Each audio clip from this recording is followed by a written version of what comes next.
Killed while doing their jobs. Tonight we have new details about that dreadful industrial accident yesterday at TECO's Big Bend power plant. Our team coverage begins with Corey Davis. He is live at the power station in Apollo Beach. Corey. Keith, good evening to you. We've learned that the employee and the contractors who were hurt inside the plant were very familiar with the work that they were doing. So tonight, the biggest question still remains, why did this accident happen?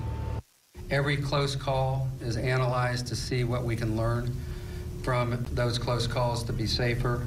And now, TECO CEO Gordon Gillette is hoping to learn what went wrong at the Big Bend power station in Apollo Beach. We never want to have to learn in this way.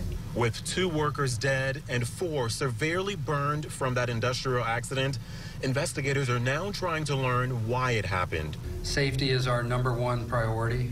Officials tell us 1 employee and 5 contractors were working to unplug a blockage in a tank that contained molten hot material called slag.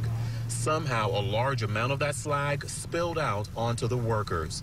Right now, OSHA inspectors are on site looking into whether TECO violated any safety or health standards.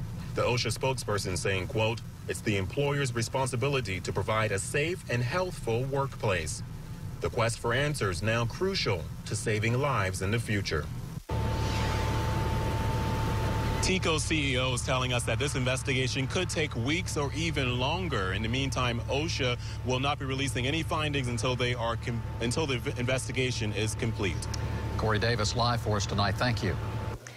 The sheriff's office released the names of those killed and injured in this terrible tragedy. 40-year-old Christopher Irvin and 60-year-old Michael McCourt were both killed.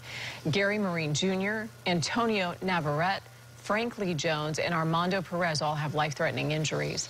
News Channel 8's Jeff Patterson joins us now live. Jeff?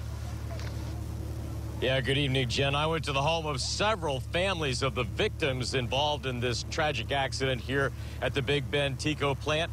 Understandably, they were too distraught to talk on TV, but a friend of some of the victims told me that good people, good friends, were lost here.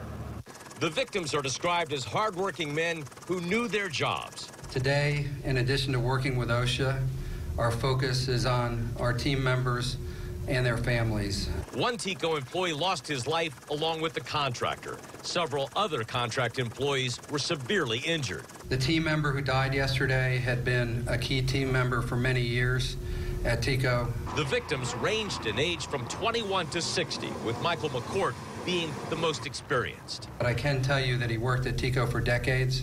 In fact, he was going to be celebrating his 35th year work anniversary for TECO. When the accident happened, other TECO employees did what they could to help the victims. There were some extraordinarily courageous efforts on the parts of TECO team members to try to save the employee and our contractors.